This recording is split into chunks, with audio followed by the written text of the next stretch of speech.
Drought, floods, and freezes, the 2015 growing season has barely begun, and we've already seen it all. What's the outlook for production? Senior Editor Bob Bergdorf and I look at growing season weather and what it means for yields and prices in this edition of The Buzz.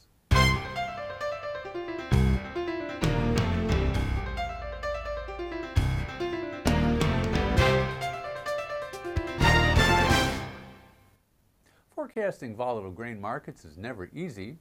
Much depends on just how big crops are, not only here in the U.S., but around the world.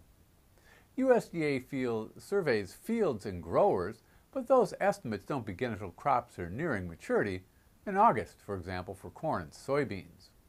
By then, we'll already have a pretty good idea of how big or how small the crops are. On this edition of The Buzz, I'll share some of the methods we use for forecasting yields and production, and what it may mean for prices. I've already put out my first estimate of 2015 corn production. Based on weekly crop ratings, close to last year's 171 bushel per acre record is achievable. It could bring a crop of 13.7 billion bushels, enough to meet demand and increase carryout. I update these estimates every week during the growing season using a couple of different formulas. One uses the national crop rating put out by USDA. Another looks at potential yields and production in key states. Crop ratings aren't perfect.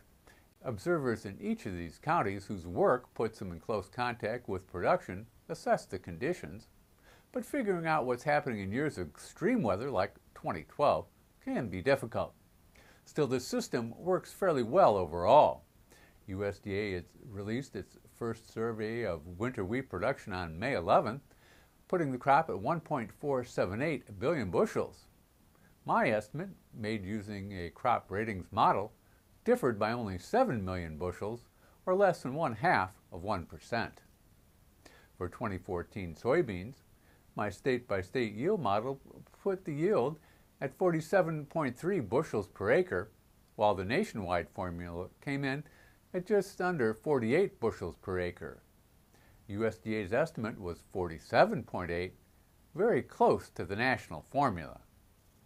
For corn, the national and state-by-state yields were 172.2 and 170.3 bushels per acre, for an average of 171.2, just 0.2 of a bushel from USDA's final production estimate. But crop ratings aren't the only system we use for estimating yields during the growing season. Some of our models also look at weather, using temperature and rainfall patterns during crucial segments of the growing season in key states. This method produced results in 2014 that were also close to USDA's final forecasts.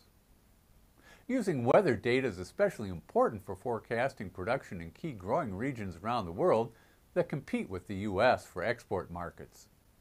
While growers have plenty of suspicion about USDA and its methods, the agency's collection of data stands head and shoulders above the rest of the world. Some of the prairie provinces in Canada, for example, now make weekly crop assessments, but these haven't gone on long enough to be very reliable in predicting yields. Ag ministries in most countries don't even go that far. In the U.S., this data is not only collected, it's available easily.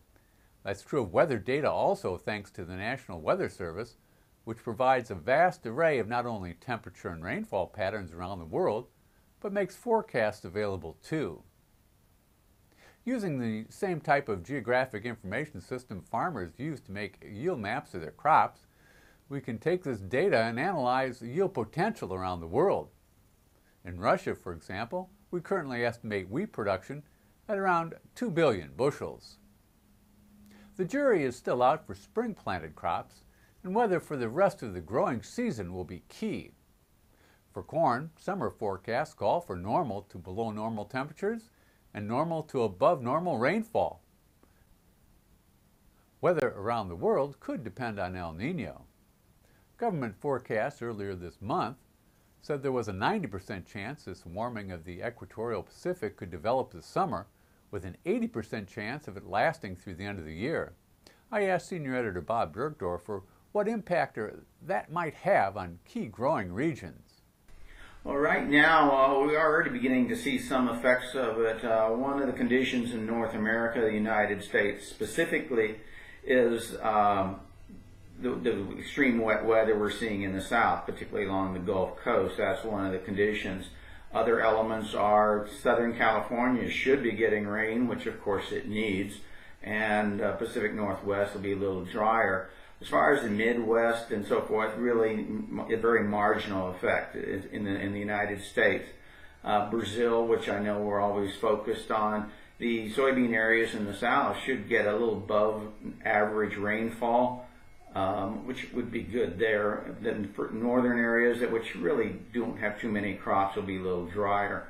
So that's kind of the North-South America scenario on that.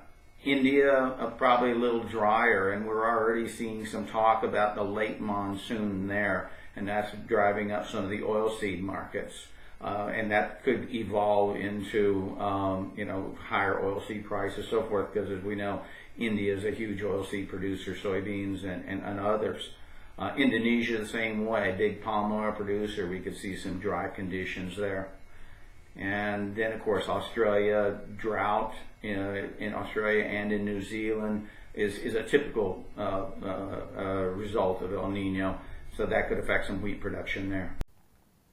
Weather damage to palm oil plantations can take 2 years to show up in production, but lower soybean output in India and perhaps part of Brazil could support demand for U.S. soybeans and products right away. Likewise, wheat and possibly corn would benefit from lower wheat production in Australia. Still, these threats are just that at this point. We'll keep track of them in our daily reports, updating production estimates weekly in our reviews for corn, soybeans, and wheat. The bottom line so far for 2015, production still looks adequate for all three crops in the U.S., keeping surpluses at comfortable if not burdensome levels. The path of least resistance could remain lower for prices until a weather threat emerges. Well, that's all for this edition of The Buzz. We'll take a look at another key issue affecting the grain market next time. We'll have to have more margin now, there isn't any doubt. So you better dash with a load of cash or we'll have to sell you out.